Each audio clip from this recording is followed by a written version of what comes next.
today. And really what it comes to is understanding New York City, understanding who we are, understanding how we confront the challenges we face in normal times, but even more so in a time of crisis.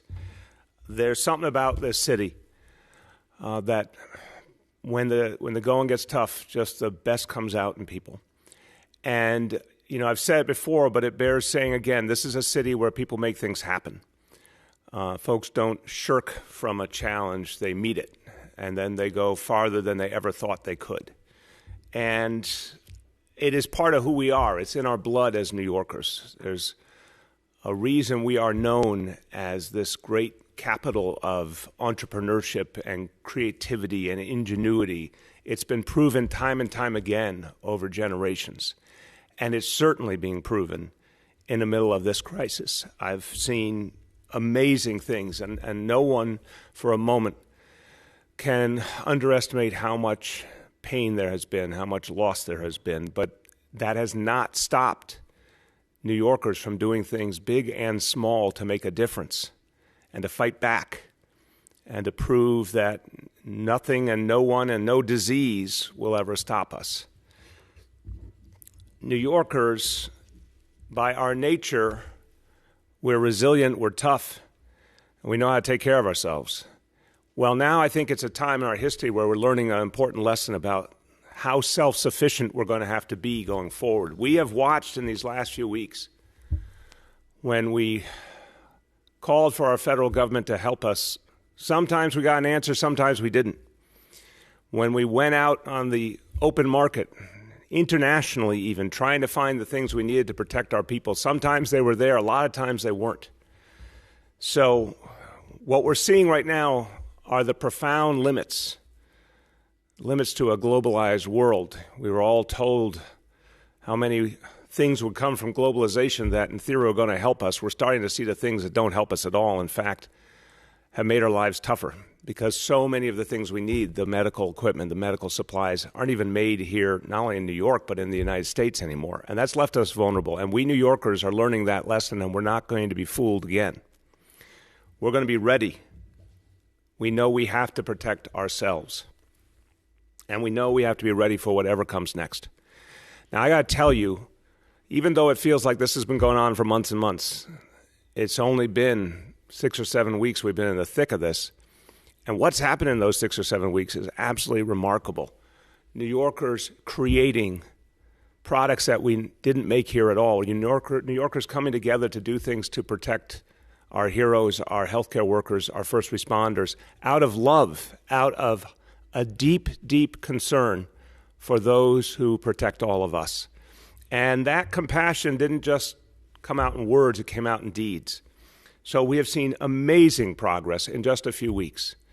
And I've taken you to some of those places to see the face shields being made in the Brooklyn Navy Yard. I showed you the surgical gowns also being made in the Brooklyn Navy Yard. But now more and more parts of the city are coming into the game to help out. More and more companies are doing remarkable things. I talked to you a few days ago about the fact that when we found, despite every attempt, we found we couldn't get the test kits we needed from the federal government. We couldn't purchase them anywhere in the quantities we needed. We said, we're going to make them right here.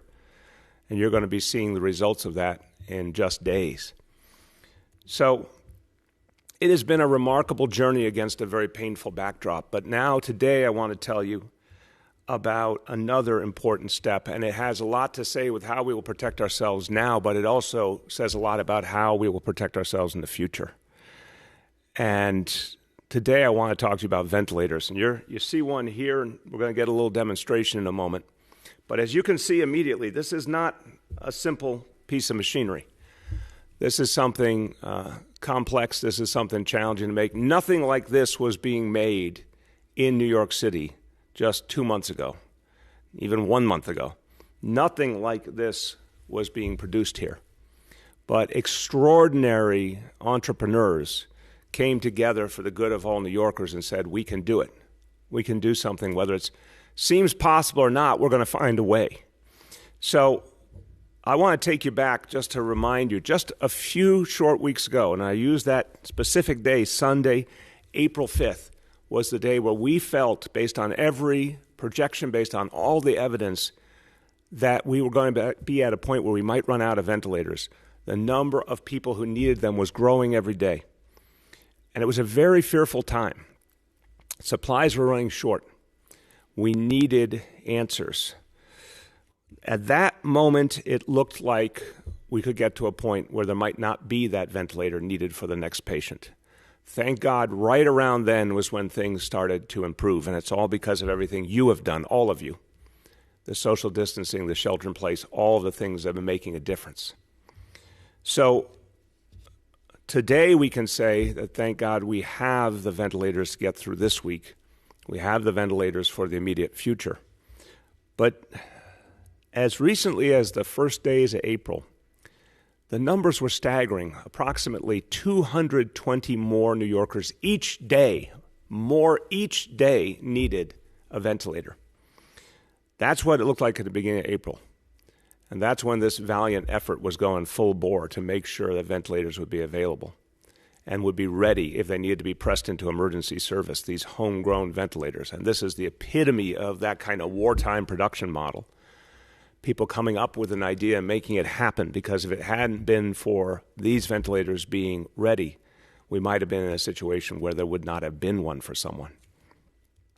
By April 10th, we were still seeing an increase in the number of people who need them each day, 75 a day, but it was slowing, thank God. Now, today, it's actually leveled off, and we hope to see a situation where it really declines consistently, the need each day. But having gone through that terrifying moment, I can tell you I am determined to make sure that New York City never, ever is in a situation in the future where we need ventilators and we can't get them. We have to protect our people. And so these bridge ventilators that have been created are part of what will protect us now and into the future. This is something we now have that can never be taken away from us. This is something we make here that there's no one else in the world can deprive us of. We are now increasingly self-sufficient. We got a long way to go. But this is a remarkable achievement. You're going to hear from some of the people who made it happen. I want to tell you, these ventilators right now, ready to go, being moved into hospitals so they will all have a reserve that need them. FDA approved. And I want to thank the FDA. I want to take a moment. I always try and give credit where credit is due. Dr. Stephen Hahn and his remarkable team at the FDA. I spoke to him several times. I know Dr. Mitch Katz did as well from Health and Hospitals.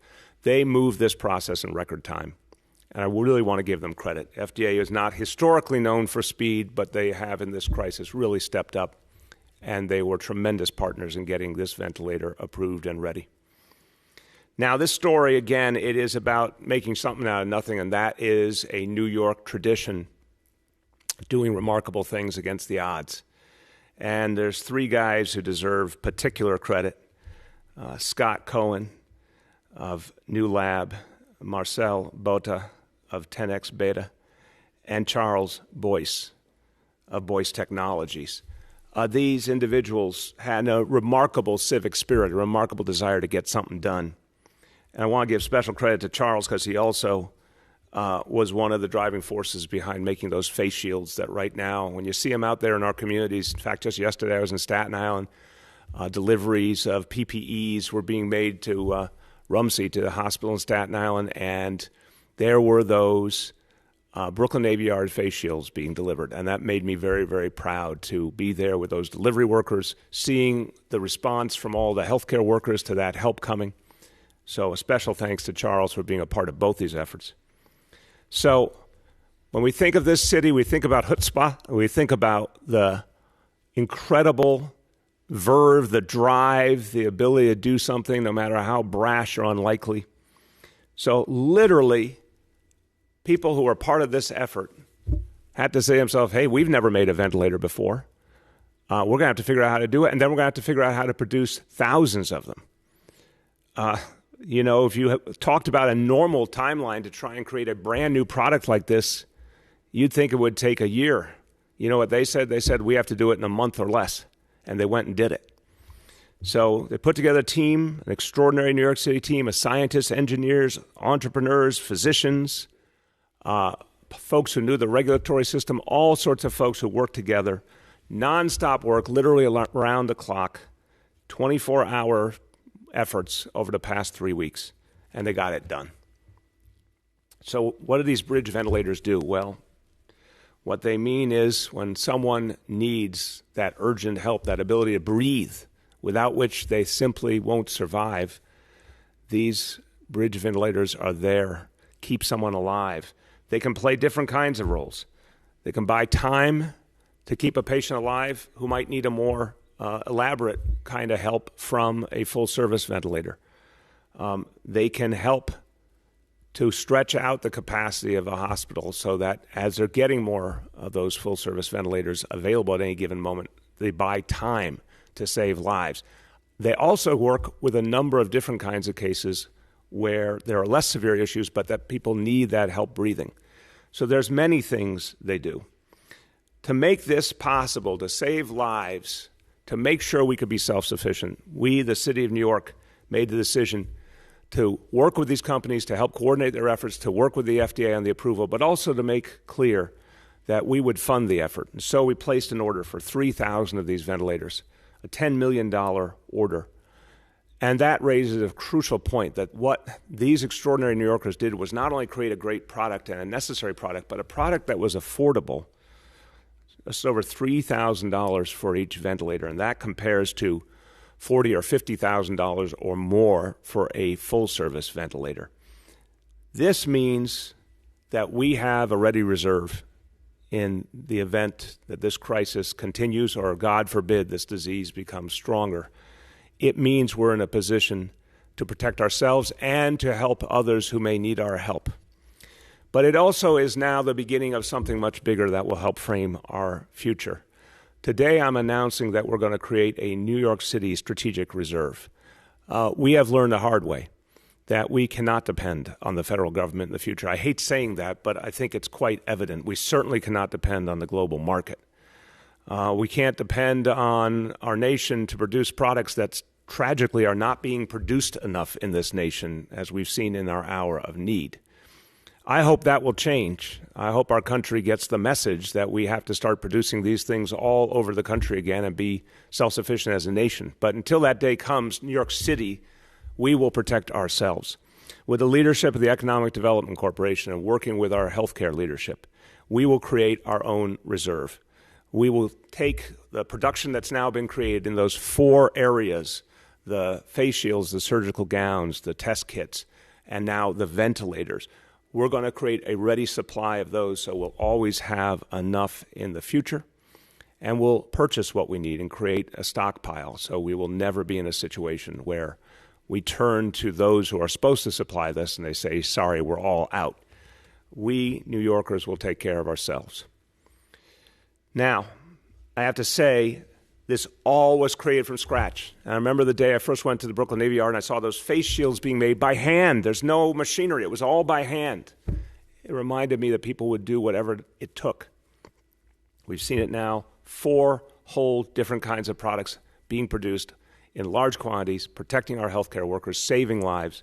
This is our future, to be able to take care of ourselves. And now that we figured out we can do these things, whatever we need in the future, we can use as a blueprint to build more and different supplies and equipment, whatever the occasion may be, whatever the challenge may be.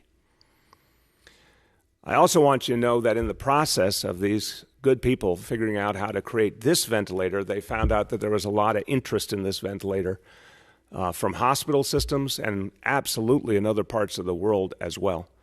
So in fact, there will be a market for hospitals and for parts of America and other countries that need lower cost ventilators. This has started to open up a new possibility of getting people help who aren't getting it right now because the cost is so prohibitive. And any of our fellow cities and states that need help, our reserve will be there to help them just the way they've helped us. So we've been so appreciative to other states, other cities that have stepped up to help New York City. Any of them that need our help in this crisis, we will be there for them because we will have a reserve that's available and that we can depend on. You're going to hear a little more in a moment about these ventilators, but let me give you a couple of other updates first. Because we know, and this is part of why we want these reserves, we know we're not out of the woods by any stretch of the imagination. We've got a lot more to do. And we also know that the impact of this disease is being felt right now.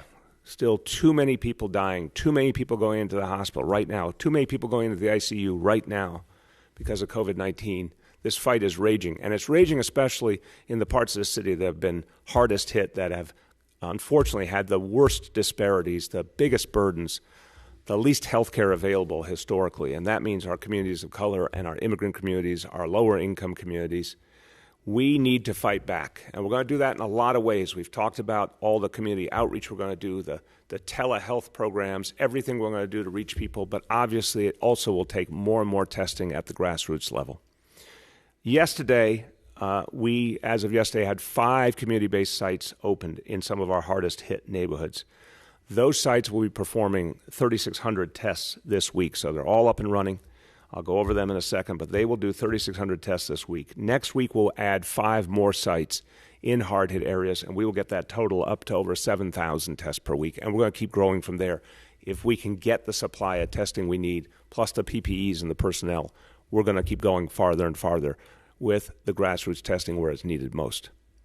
The 5 centers are now open in Brooklyn, and they're all health and hospitals, I should say. The Gotham Health Center in East New York, in the Bronx, the Gotham Health Center in Morrisania, in Staten Island, the Vanderbilt Health Center, in Manhattan, the Sydenham Family Health Center, in Harlem, in Queens, at Queens Hospital, the testing center there.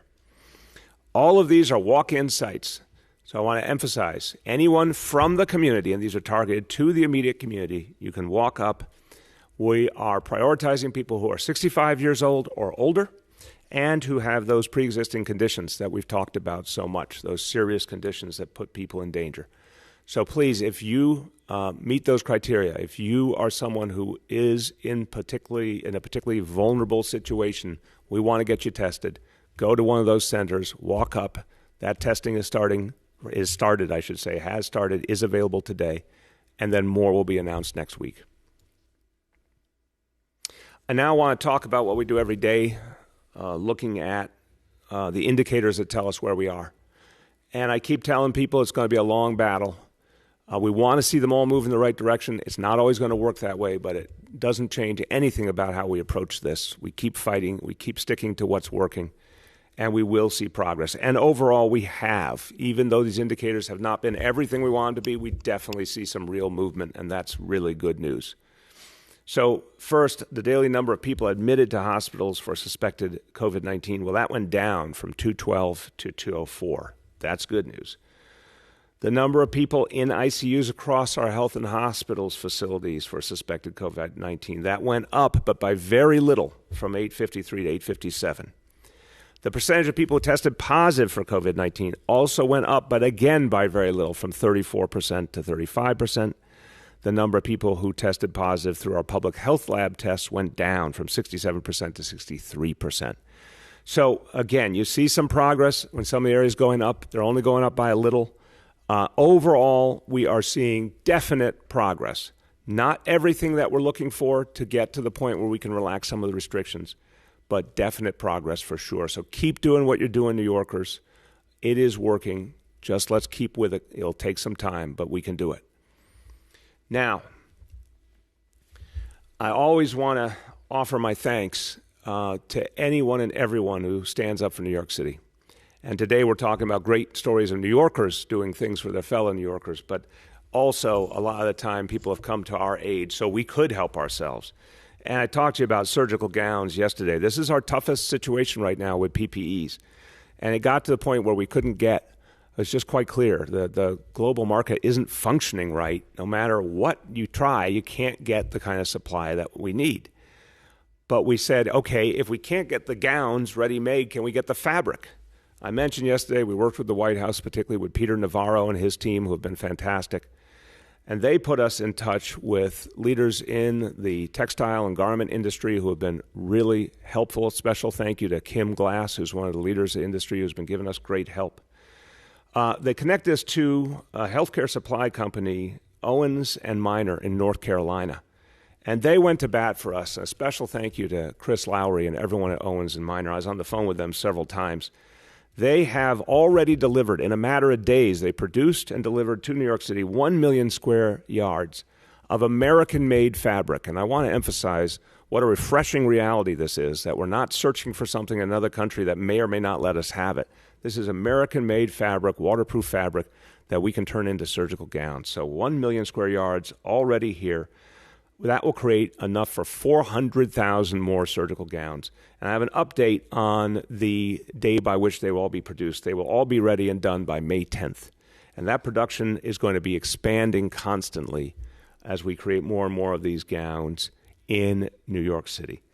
Special thank you to folks at UPS, Laura Lane and everybody at UPS. They jumped in immediately to make sure that the delivery from North Carolina, 570 miles away, and it happened the second that the fabric came off the assembly line, it came to New York City in record time. So incredible team effort to help us help ourselves, and we're very, very appreciative. I want to say one more thing before I close. We gather today, and normally if our society was functioning as normal, there would be very solemn remembrances today because it's Holocaust Remembrance Day. There'd be solemn ceremonies, moments to reflect. And not just for the Jewish community and our Jewish brothers and sisters, but for everyone to learn the lessons of the Holocaust, to think about what it means, and to always gain strength from the incredible examples of people who fought their way through. One of the most painful realities of these last weeks is some of the people we lost to the coronavirus were Holocaust survivors. Think about that. They lived through one of the greatest atrocities in human history and then succumbed to the coronavirus. We have to learn a lesson from all of them, even those we've lost, and certainly from those who still survive. And I've met so many of them, particularly in Brooklyn and areas I used to represent in the city council, where I constantly would meet people who would tell me their stories of fighting through and surviving the Holocaust, and it was extraordinarily inspirational. We got to realize that there are people right now in our city who stared down unspeakable evil, who dealt with unthinkable pain and terror and overcame it and fought through it and decided that they would not only survive, but they would create a new life with new families, new hope. They would sustain their people, their beliefs, their faith, and they did it. And some of those stories, when you're talking to some of these individuals, you are humbled. I am humbled. I know it because it reminds you of the greatness that's possible in each of us and what those who have gone before have done, and it inspires us. So we need to endure right now. We need to overcome, and we need to learn from all of those who went before, but particularly those extraordinary noble Holocaust survivors. They're teaching us a lesson right now that we should take to heart in this moment. Lastly, the last days, I've made it a point to be very straightforward, very honest with all New Yorkers, with all of you about what we face, the fact we have a long battle, the things we can do and the things that we can't yet do. It was no fun to have to tell you that May events had to be canceled and then June events had to be canceled, including some of the events we love the most each year, we cherish, we look forward to. It's no fun to tell you you have to keep social distancing and staying home, but it's the right thing to do, and you're doing it, again, with extraordinary ability. We had to say that those things couldn't happen, those parades, those concerts, those street fairs. I had to say it just isn't time for them yet. There's still too many unknowns. There's still too many threats. There's a lot we don't know. But there's one thing we do know for sure. The day is coming when this city will fight our way back, when this city will get back to normal. The day is coming when we will overcome this disease. The day is coming when I'm going to be able to tell you we can gather again. The day is coming when I'll be able to tell you, in fact, we will be having the concerts and the street fairs and the parades again. But I want to guarantee you one thing, that when that day comes, that we can restart the vibrant, beautiful life of this city again, the first thing we will do is we will have a ticker tape parade down the Canyon of Heroes, for our healthcare workers and our first responders. We will honor those who saved us. The first thing we will do before we think about anything else is we will take a time, as only New York City can do, to throw the biggest, best parade to honor these heroes. And many, many great heroes have gone down that canyon to be appreciated and loved by millions of New Yorkers, but I think this will be the greatest of all the parades, because this one will speak to the rebirth of New York City. This one will speak to a kind of heroism that is intrinsic to who we are as New Yorkers, to our values, to our compassion, to our strength, our resiliency. This parade will mark, this parade will mark the beginning of our Renaissance. But it'll also be, most importantly, a chance to say thank you to so many good and noble people, so many tough, strong people. They're fighting right now, and they have to keep fighting, and we have to keep supporting them and showing them our love and appreciation.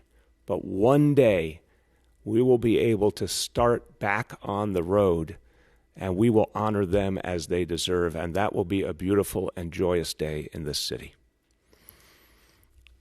Everyone, I want to just say a few words in Spanish, and then I'm going to turn to one of our heroes of this great ventilator effort, Scott Cohen, and he's going to talk about how this amazing effort came together.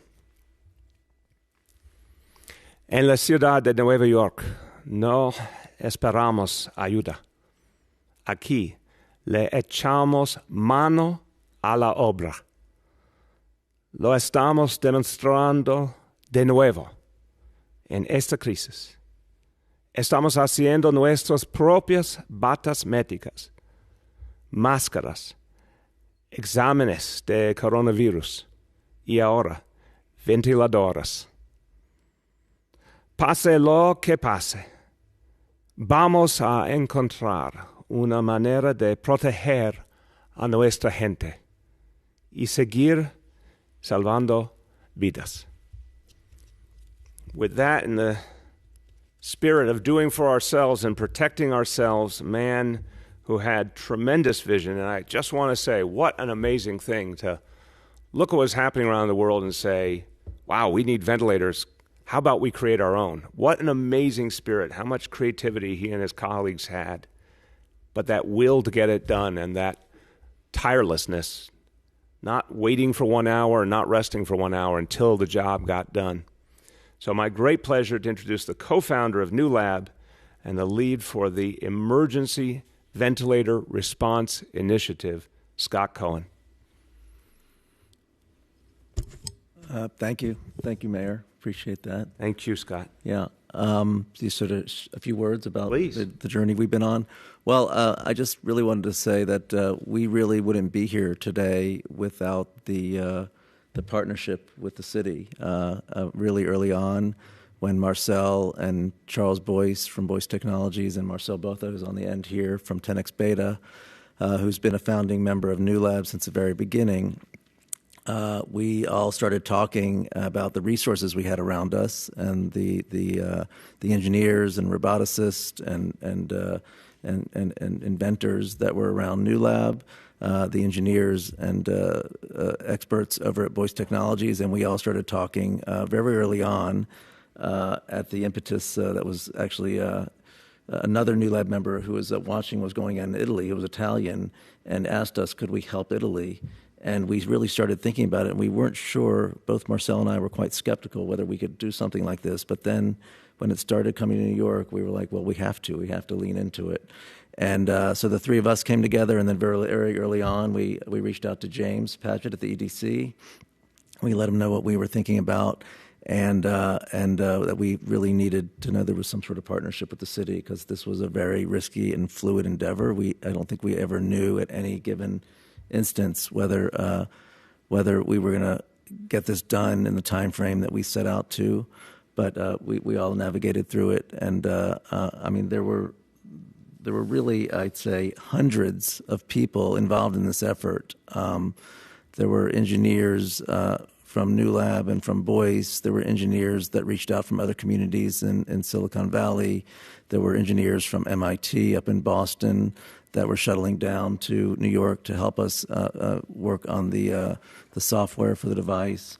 And so I do think this is about the agility of New Yorkers, but it's also about the inventiveness and commitment of Americans coming together, and the type of training that's happening in our engineering schools around this country that I think is really paying off for us. So I'm grateful for the city and grateful that we had the benefit of having the city invest in New Lab years and years ago, and I don't think any of us knew where we'd be today, but it's an asset. And I just want to ask, I know our colleagues in the media will ask questions in a second, but to all of you, there is an audacity to saying we're going to make something we never made before, not even close to making before, and to do it on this timeline. And you said at first there was doubt, understandably. What helped you overcome the doubt? I just think we all really felt this was something that had to be done. And I think there were different moments. I mean, one moment was when we had something that looked like it was working, and all the critical care physicians came down with folks from the EDC to look at where we were and give us kind of some input. And they sat with Marcel and all the engineers and gave feedback. And just seeing what they were going through and seeing how this was a glimmer of light for them gave us a real charge, gave all the engineers a real good boost when they were exhausted to push on.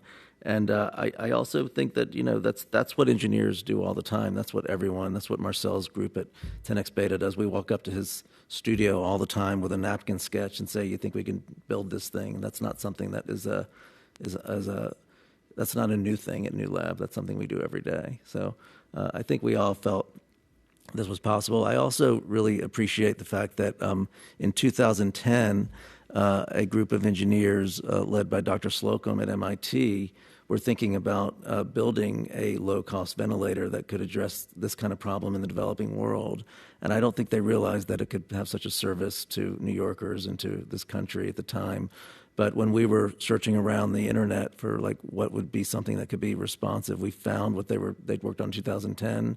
And a close friend of ours, Saul Griffith on the West Coast, weighed in with us and said, yeah, I think that's the one. We all kind of triangulated on that device, and then we reached out to the folks at MIT, and I think they had started mobilizing 3 or 4 days before, and then it became a round robin of sharing and kind of cooperative competition between lots of engineers, and so they were really amazing. And I think the whenever we hit roadblocks, we'd call other folks at MIT. When they hit roadblocks, they called us.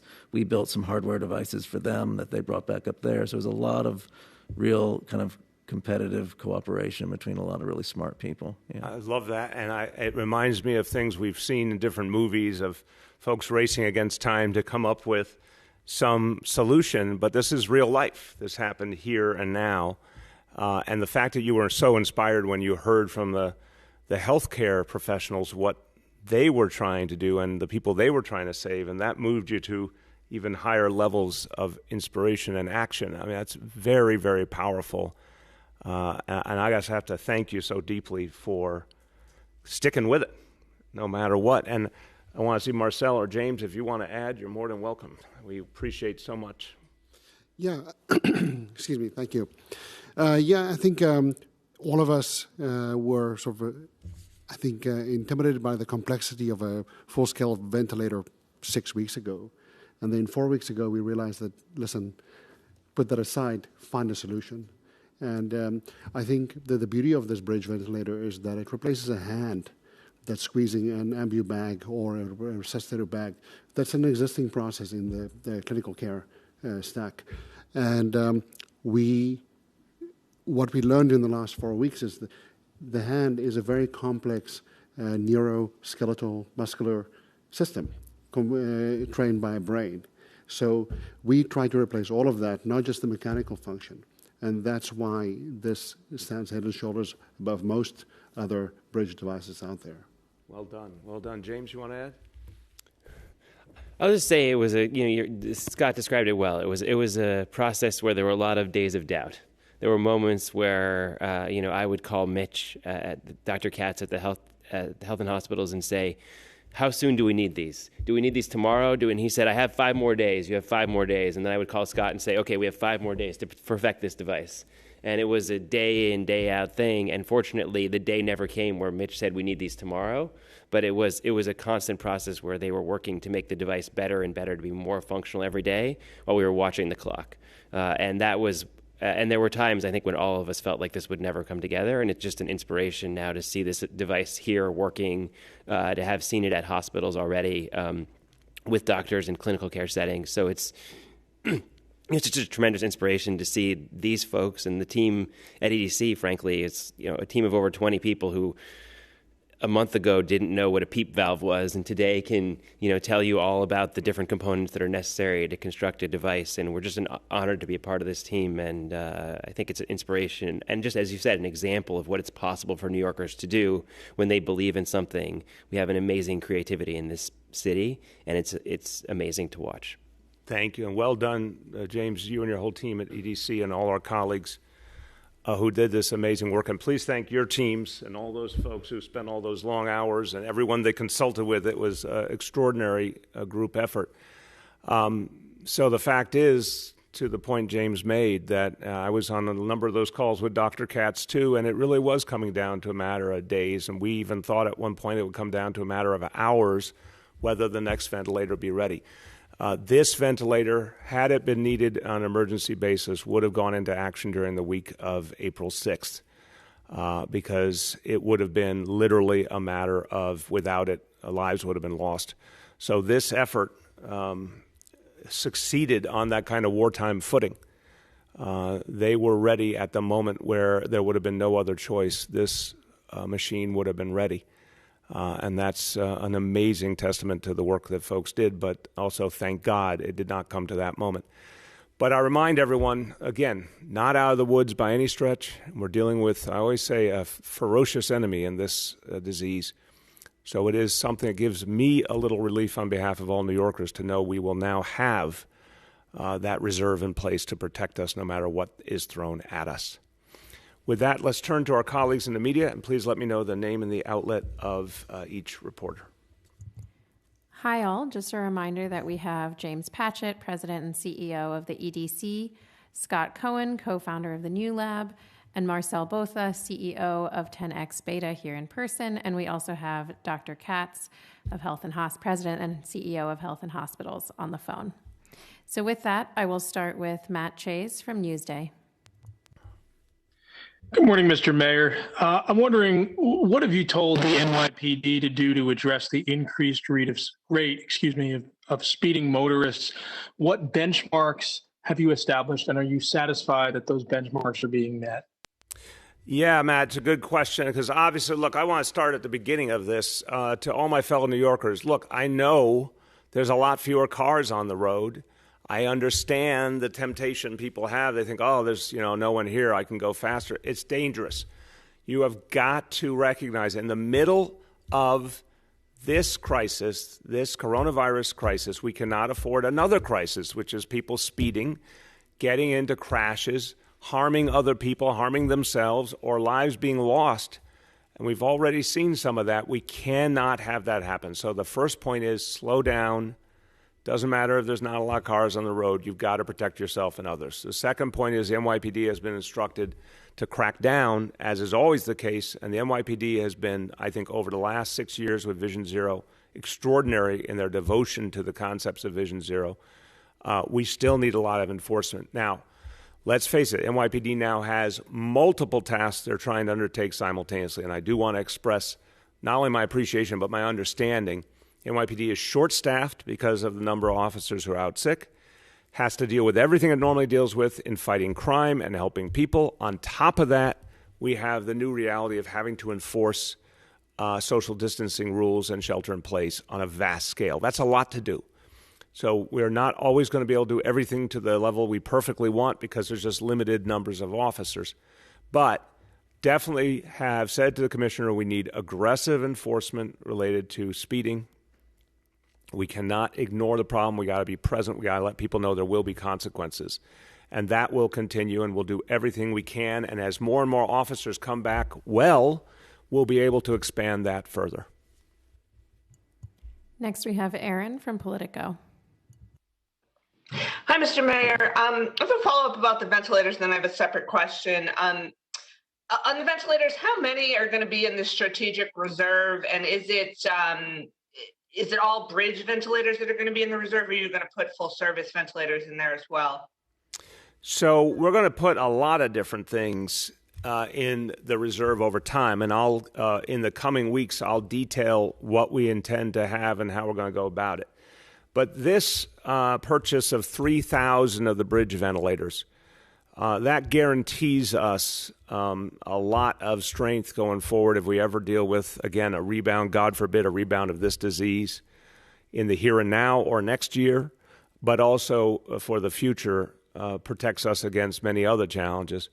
We definitely want to make sure we have enough full-service ventilators as well going forward. And the other items, I mean, we've all seen things like the N95 masks that have been absolutely crucial. So I think it's going to be a combination of what can we produce here so that we know, and this would be, Erin, my preference, what we can produce here that we know we can not only have a reserve amount, but a reserve capacity to create a lot more on short notice. And then some things I'm certain that we will have to purchase in quantity to fill our reserve. But my perfect model, the thing I want to drive toward, is a physical reserve of equipment and supplies, and even more so the ability to produce here at a large level. Okay. And then my other question was... Erin, can you hear me? I want to make sure just everyone, just for consistency, just get your questions. Normally in our regular press conferences where there's a different format, I tell people split it up. I just want to always say to folks, basically we're letting people do 2 questions up front. Just get them both up front. It just make the process easier the way we're doing things now. Yeah, sure. I think I got muted. Anyway, is there anything the city can do to help municipal workers who are struggling to get death certificates that they need to claim the benefits they're entitled to? The head of 2 major unions said this has become a major obstacle for those who have passed away. Yeah, we got to get that. We have to resolve that. I don't want to see anyone waiting who doesn't need to wait, and unless there's a very specific reason causing the delay. Whatever. We've said this to medical examiner. We said this to health department. Whatever they need in the way of personnel or support. This is such a painful moment for so many families, including our public servants. We don't want people delayed. There's some things we're all dealing with here that are beyond anyone's reach because of the nature of this crisis. But anything that we can fix, anything we can do to lighten the burden, we need to. So on something like that, I want to see that sped up, and we will make sure that happens, and that anything those agencies need to do it, we will make sure they have the personnel to get it done. Next, we have Ruvain from Hamodia. Hi, Mr. Mayor. While the state has banned in most cases, banned visitors from hospitals because they don't want overcrowding, there have been reports of from hospitals across the city of neglect and patients not getting lung suction properly, being found with empty oxygen tanks, taking hours and hours to get food or water. Again, some of these are confirmed, some aren't because no one's allowed into the hospitals. Would the city consider what some people are asking for is allowing in some sort of outside monitors who are not on hospitals' payrolls to ensure that there is proper care? I appreciate this question a lot because we understand, I think what I'm hearing as the core of your question is that, as good as our hospitals are and our healthcare workers are, they're also incredibly busy and stressed right now, dealing with so much. And it is always helpful for a family to be able to advocate for their loved ones, or anybody who's a loved one in their life, being able to advocate for them and understand that that's been thrown off by this dynamic. Let me speak to what we can do to work on that, but I first want Dr. Katz to jump in and talk about how at our public hospitals, how you are addressing that challenge, understanding that we're trying to save lives every single hour of every single day, and that comes first. But I know Mitch, you are very sensitive to the realities of the people in someone's life who matter to them and the important role they play in helping and protecting someone. How are you balancing that at health and hospitals? Sir, it's such a difficult question. In regular times, I advise people never go to the hospital without having a family member with you. I just think that things are complicated at hospitals and you should always have someone to advocate for you, especially when you're sick. But these are such extraordinary times. The major reason that we haven't been allowing visitors, and it's not just us, it's all of the hospitals, it isn't crowds. It's that we're trying to prevent transmission of the disease. We want people to shelter in place. We don't want them to be in a hospital where there are a lot of people who have COVID and could transmit COVID to them. We don't want to use extra protective equipment because we have to maintain enough protective equipment for our healthcare workers. And we don't want to introduce other people who themselves could be COVID positive to the hospital. So it has been an extremely, extremely difficult. We have been trying as much as possible. We have volunteers with iPads who are connecting people to their families, which I think is a beautiful thing. But it's been very challenging to weigh the risks of creating more infection in New York by allowing more people into a very high COVID place and trying to also be thoughtful about people's families. So thank you very, very much, Mitch. That really paints the picture and the challenge very powerfully. I think to the question of having some kind of monitors in hospital, I think what I'd say right now is we better make sure, and this is something we will work on with all the hospitals, that family members who are trying to get information, who are trying to advocate, even if they can't be there in person, that there's a way to do that the right way and to support them and to hear them, while again recognizing what Mitch just said, that is not the same thing as allowing people to have the access they used to have because we have to protect everybody. But I don't want us to miss that advocacy still has a place. So we will work together with the hospitals to figure out how we can do that for this circumstance in a better, clearer way. And I'll come back with an update on that. Next, we have Alex from Chalkbeat. Hi, Mr. Mayor. How are you? Hey, Alex. How you doing? Good. I wanted to ask a question about school grading policies. Some other large school districts have moved to kind of no harm policies, acknowledging that students are going to have kind of like differential access to online learning. And I'm wondering why that hasn't happened in New York City, or if that's something that you're considering. Yeah, Alex, it's a great question. We are considering a lot of things because we're in the great unknown. And, at the time we closed the schools, it was quite clear there were so many questions to answer, and that every school system in the country dealing with this has had the challenge, but we're having it in a way that's beyond any other school system just because of the size and the complexity, the diversity. So we've got to figure it out. The thing we're particularly focused on is helping our seniors who can graduate to graduate and go on to what's next in their life. And that's been a singular focus, obviously with every week trying to strengthen the online learning. But we got to figure out within that what we're doing about grading. There's, some time, obviously, to figure that out before the end of the school year, but not a lot of time. So that's something the chancellor, I know, is trying to determine with his team. We'll come back and say more on that soon. I think I appreciate that point you make about the sort of no harm approach, and we're certainly looking at that. I think right now the first focus, again, is to help the seniors who can graduate, maximize the online learning and getting those devices in the hands of kids who don't have them yet in the next few days, and getting more of a rhythm going with the online learning. And then we'll definitely make sense of the grading issue and talk about it publicly. Next, we have Shant from the Daily News.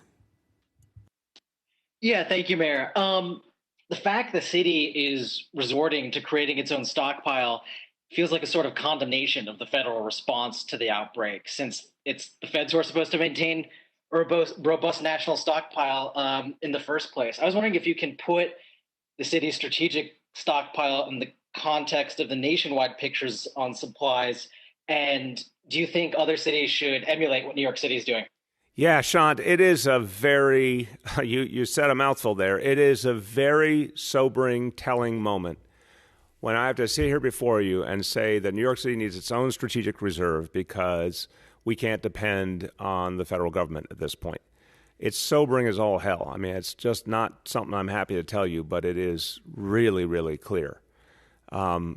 This is a city that, really led this nation over generations in building up the concept of a federal government that would be there to protect all Americans. And obviously no one did it more than New York's own Franklin Delano Roosevelt.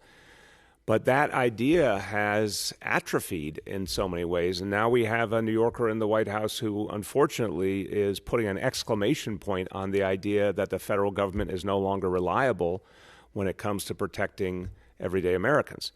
And no place is bearing the brunt of that neglect more than New York City. It's just unacceptable. So, the reality, the famous phrase, fool me once, shame on you, fool me twice, shame on me. I mean, we've now gotten the point. Since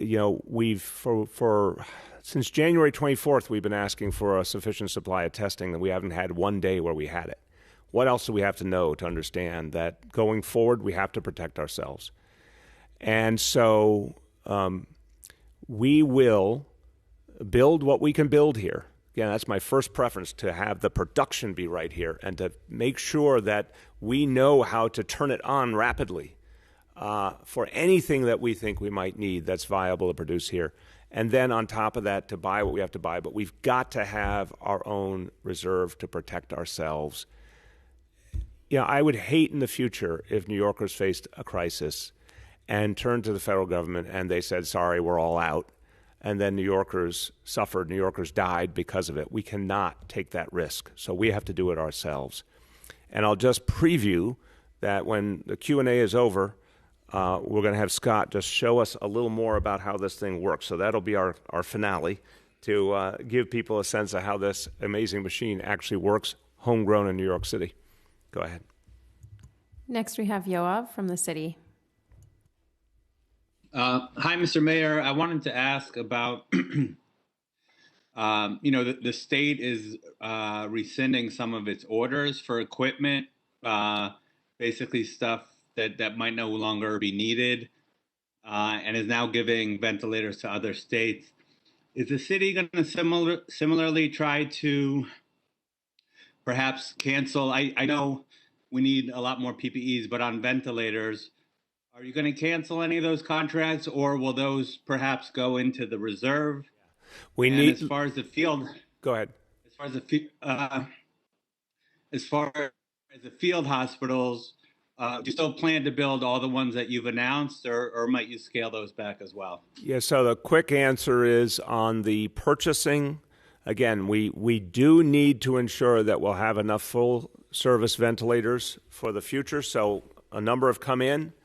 Some of those are going to be returned, obviously, when the crisis really is over and we're far from out of the woods. When everything's sort of toted up and we know which ventilators are going to remain in New York City at the end of this process, we do need to make sure we have a reserve beyond that. And we will have that as part of our strategic reserve. Obviously, the bridge ventilators as well, the 3,000. But yeah, you said it on the PPEs, we are way far from out of the woods. We don't have enough strategic gowns to get to the end of the week. So we're going to have a really substantial supply to protect us in the future. On the field hospitals, the basic reality now is the ones that are up and running will continue for the foreseeable future. The ones that are not yet built out, some may be built out and be ready in reserve and or to be turned into isolation and quarantine centers. Remember, in most of these cases, the same building, whether it's a hotel or some other kind of building that could have been used for a field hospital, can be converted to an isolation and quarantine center. We're going to need a lot of those rooms, a lot of those beds, when we go into the next phase of really pushing back the disease, and then lots of testing, lots of temperature checks, lots of people who, if anyone is positive or symptomatic, isolating them, quarantining them, helping them get through, testing more before people come back. we're going to need a lot of space for that. So those facilities will have more than one purpose for sure. Next, we have Marcia from CBS. Good morning, Mr. Mayor. How are you doing today? Good, Marcia. How are you? I'm okay. I have two questions for you today. First of all, there are several southern states, including Georgia, that are thinking of reopening their states. I wonder if that concerns you, and if it concerns you that people from those states might come to New York City and spread more disease. Would you consider barring those people from coming into New York in order to protect New York City residents? And my second question has to do with the fact that the governor is meeting with President Trump today. And I wonder if you were in that room, what you would be saying to the president today. So, Marcia, on the first point, I am really concerned. I don't begrudge any state or any city that has really carefully looked at their healthcare situation, seen a lot of improvement. They've gotten to that phase where there's only a few cases and they can trace them and contain them and keep the outbreak from reasserting. Any state or any city that is certain that that's what they've got, God bless them. I understand why they would then open up. But if they're wrong about that, if they're not careful about that, then it could threaten all of their residents and then everybody else. And that becomes a problem for New York City. That becomes a problem for all of the United States of America. So I'm definitely concerned that, you've heard the rhetoric from the president, liberate Michigan, liberate Virginia. That's dangerous in my view because it pushes people to move whether they have the facts or not. And I think the facts are what matter here. If you can prove that the disease is really under control, then start opening up more. But if you can't prove it, don't make a false move. Don't take your foot off the gas. So in terms of the threat to New York City, that's a real threat. I want to be careful about the notion, and this is something we would work on the state with. I would be very careful about the notion of being negative to any individual from a state. People tried that towards New Yorkers. I didn't think that was fair. So I'd be very careful about that. I think the more essential point is to push for federal leadership to work with the states to make sure they reopen carefully, slowly, and if they see anything wrong, that they quickly put some of those restrictions back on to protect all of us. We get one chance, Marcia, to restart our economy and restart our lives the right way. And if people jump the gun, we're going to pay for it. We're all going to pay for it. If I was in the room today with the president, I would say, Mr. President, there's only been two things you needed to do this whole time. One, get the testing to New York City and all the places in America that needed it. And two, help us through this horrible challenge by providing us the aid we need to get back on our feet. The cities and states that have borne the brunt, that are going through this healthcare crisis, this economic crisis, and aren't going to be able to pay the bills, aren't going to be able to provide basic services, help us as only the federal government could do. Well, Marcia, he's got two things he really, really needed to do. The first one, he's blown completely. The second one, he's been silent on. And right now, we're waiting for a word from Washington about whether that state or local aid is going to be in the current package. It's not looking good right now. The president must speak and tell the Senate they have to do it. They have to either do it right now or do it very soon, or else you're going to see cities and states start to go bankrupt, literally, and not be able to provide what our people need, and then you won't have a recovery. Next is Roger from 1010 Wins. Hi, good morning, Mayor. I wanted to ask you what you thought about the president's immigration announcement and what you think the appropriate immigration policy should be during a pandemic. Should there be cuts in immigration if it threats public health? Roger, I want to say what I saw was bluntly and very sadly just a brazen political move by the president to introduce the question of immigration in the middle of this when he hasn't done those two things I just mentioned. He hasn't gotten us the testing. He's not getting us the stimulus funding. He's not doing his job. So he's going to his all-time favorite distraction, immigration, which he uses as a campaign weapon all the time. Remember when, the caravans were all going to be coming to our towns and taking over our towns from Mexico and Guatemala? Of course, nothing like that ever happened. This is his go-to when he's in trouble. So that's what I think is motivating it. To the bigger issue, I respect any kind of plan that is trying to protect us all while we deal with the pandemic. It's an exceptional situation. An honest plan to protect us while we deal with this and get back on our feet and then resume our traditions in this country of being a welcoming, open country, that's one thing. I don't think that's what he's talking about. I think he's talking about a political ploy, honestly. Next is Julia from the Post. Good morning, Mr. Mayor and everyone else on the call. A question for you, Mr. Mayor, and a question for James Patchett, who I believe you said is on the call. First for you, I'm wondering if you regret not having this bridge ventilator program going weeks earlier when we were in, more dire need of the machines. And I'm wondering if they were available on April 6th, why didn't we hear of it then? And then for James Patchett, I was looking for an update on the homegrown testing. Have any of the contracts with the universities and the private companies been signed? And if so, can you make that announcement now? So, Julia, I'll turn to James in a moment. I think you know our ground rule. When we have something to announce, we announce it. James will offer whatever he wants to now, but I will remind you that, we've said those homegrown test kits will be coming in the beginning of May, and that we're going to announce the different organizations that are part of it, the companies, the universities, anyone who is part of putting that together, like this amazing coalition to put together the ventilators, will announce it publicly. But when we are ready and when everyone has been notified and they're ready, that's when we make an announcement. But to the question of the bridge ventilators, again, and we're going to do the demonstration in a couple of minutes now because I know time is running short. These were ready to go into action the week of April 6th. The situation changed radically and for the better right around April 5th, April 6th, including that we got some shipments of the full service ventilators in at the last moment that we had not been able to depend on. So we didn't need to put them into service. But if they had been needed, they would have gone immediately into service, even though they were partway through the process with the FDA. And I want Dr. Katz to explain this because I think it's hard for a non-medical person and someone who hasn't been here in this kind of wartime headquarters dynamic to understand just how close it got. Dr. Katz is the one that said to me, look, if we get to the point where it's about saving a life, then the rules, the medical ethics are actually different vis-a-vis something like an FDA approval if it's the only way to save a life. Dr. Katz, could you explain that? You had it exactly right, sir. And during those days, I remember every night right before going to sleep, I would be checking to make sure there were enough ventilators at every one of our 11 hospitals. And it would be the first thing I would do in the morning. Everything was about making sure that we wouldn't run out of ventilators. In general, we like for all of our machines to be approved by the FDA. We like them to have been gone through clinical practice. And so when it turned out, because you were able to secure those ventilators for us right when we were running out, we did not run out that week of April 5th.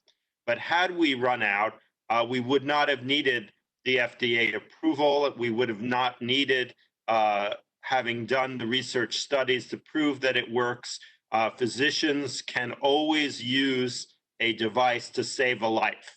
And so if there were no ventilators to use and the choice was between allowing a patient to die and placing them on a ventilator that had not yet received FDA approval or been proven in clinical studies to work, everyone would favor using the ventilator device. And so that's why I was tremendously relieved when I knew these devices could be put into service. Thank you, Mitch. And I'll add the last point before turning to James quickly that, no, I want you to understand, Julia, the notion in the beginning that we would not have a supply chain that functioned. In the beginning of March, as this was going on, we thought our supply chain was holding. We also thought federal aid would be consistent. And it was really as we got into the third week in March that it became abundantly clear that something was getting worse and worse and something was going wrong. And had there been a ready supply chain and or a federal effort to either use existing stockpiles or move ventilators around the country, which is something they could have done at any point, and they never did. I kept saying mobilize the military, create a national supply chain that was federally run, use the Defense Production Act properly. None of that happened. All of that could have given us the security that we didn't need to even think about something like doing a homegrown model. But at a point, it became clear, towards, again, the third week of March, that everything had gone haywire, that we couldn't depend on any of the things we normally depended on. And that's where, from my point of view, it's like, if we have to create something ourselves, whether we know how to make it or not, we got to do something. And these folks were amazing in pulling something together. And the fact is, they did it so that, and we didn't know exactly how the pieces would align, but had it been needed, it was going to be pressed into service, and this ventilator would have saved lives. James, you want to add? Sure. I'll just say on your second question, we've made tremendous progress. We've had a number of our partners sign contracts with us, and we are well on our pathway to being able to meet the overall test kit obligations that the mayor has set out for us to acquire for the city. More to come on that soon. Go ahead. We'll take 2 more questions today. Next, we have Andrew from NBC. Mayor, good morning. How are you? Good, Andrew. How you doing? Good, thanks. So yesterday you announced the cancellation of all the June events, including Pride, which is June 28th. Just 6 days after that is the 4th of July. I wondered, have you already begun discussions about whether there can be any kind of fireworks watching in New York City? And can you envision that? We have not begun those discussions, certainly not at my level. I'm sure our team has been talking to our colleagues at Macy's and everyone else who would have to coordinate an endeavor that size. Hard to see it today, but, that is obviously one of the most important days of the year, and boy, does it speak volumes to our values and what we're feeling as a country right now. So that one, we have some time to sort out. Hard to see right now, but, Andrew, we're going to be looking at our indicators every single day to see where we're going. And so, I'm going to reserve judgment on that for a little bit while we see what the healthcare facts tell us, and just recognize that July 4th is a day like no other, and want to be really thoughtful about that. Last question for today, Henry from Bloomberg. Hello, Mr. Mayor. I hope you're doing well. I've got 2 questions. They're related. The first is, how is this bridge ventilator different from a normal ventilator? My second question is, a lot of the recent research and reporting on this disease suggests that ventilators are not necessarily the most effective treatment of this form of respiratory distress, that really respiratory therapy, moving patients in bed, using oxygen, may be better techniques for treating this particular new disease than going to a ventilator and intubating a patient. Okay, so what we'll do is this. I'm going to turn to Dr. Katz to answer your medical question on, 1, what a bridge ventilator allows, and 2, on whether there are alternatives that are being considered. I can say from being in the middle of this battle, I certainly think our healthcare professionals across the board believed, especially dealing with the scale of this problem, that it was absolutely necessary to have ventilators available in quantity to keep up with the demand and keep people alive, and they have saved many a life because they had the ventilators. But Dr. Katz will answer your 2 questions, and then we'll have Scott just take a moment as we conclude to show us a little more of how this works so everyone can see it. And Scott, you can just describe first in the microphone what you're going to show people, and then you can do that. But let's have Mitch Katz first answer the questions. Thank you, sir. I'll start with Henry's second part. So Henry is correct that as we've learned more and more about this illness, we know that it's best to try to avoid intubation. It's best to use other methods like giving people oxygen, doing aggressive respiratory therapy, using BPAP and BiPAP and other methods of trying to keep people off the ventilators, in part because once people need ventilators, they don't do very well in general. That being said, no one disagrees that if somebody cannot be oxygenated through other methods, they should be on a ventilator. And there is no choice. So we do everything we can to try to keep people off ventilators, but when they need a ventilator, no choice. And that has not changed anywhere in this medical picture. In terms, Henry, of how to explain it, and I think when you see it, it will help.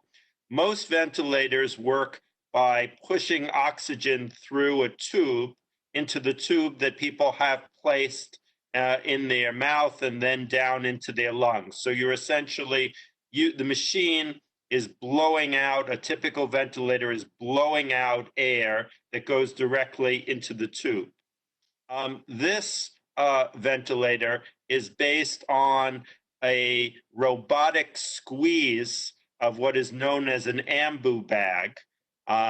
When we ventilate patients, if they only need to be ventilated for short periods of time, we've always used what I call an ambu bag. It's not a ventilator. Basically, you squeeze it and it pushes in the oxygen.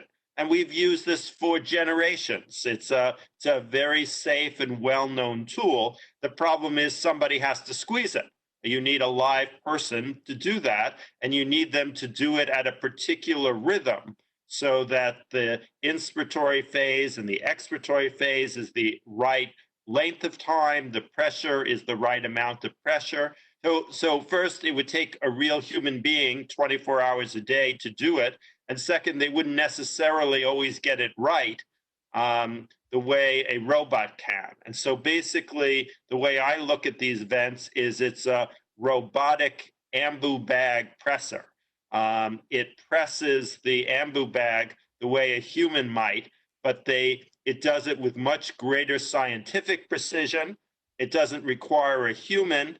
And the developers of this have added some amazing bells and whistles, literally bells and whistles, that would tell us if the person were not getting the proper amount of oxygen through the ventilator.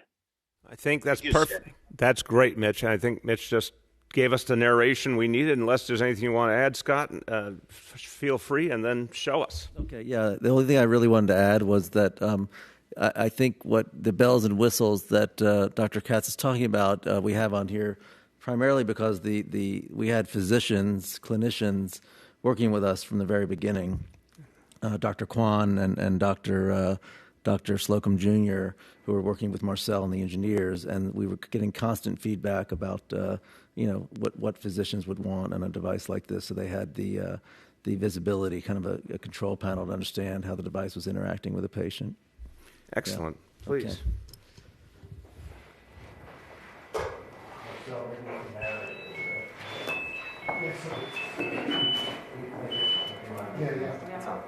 He's on? It's good. Okay, it's on. It's good. So you switch it on. You set your tidal volume, your respiration rate, and your inspiration-expiration ratio, and then you hit run. And then once that is going, it's going to just be like watching paint dry. It's going to go for hours and days. The bags themselves last for about 3 days. So we replace the ambu bag every 3 days. We have an inline pressure sensor that measures the respiratory or the airway pressure.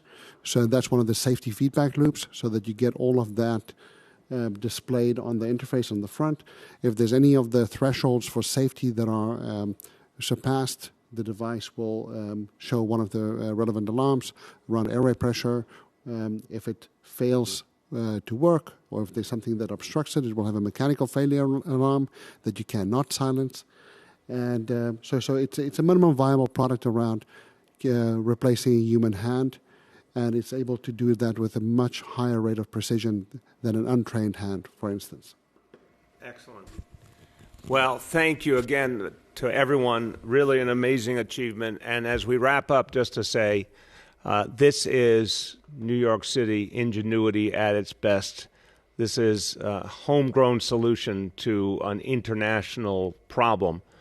And it really, really inspires me.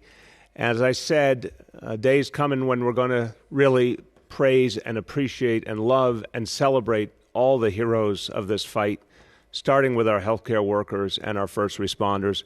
But I'm going to make sure we also have a moment in that parade where we get to celebrate the folks who created these ventilators and the folks who built those face shields and the surgical gowns and all the things to protect our healthcare workers and our first responders, because it's just been an amazing effort by so many New Yorkers to help each other, to be there for each other, and that is something that one day we will celebrate like we have never celebrated before. I think the ventilator agrees with me. Okay, thank you so much, everyone. God bless you all.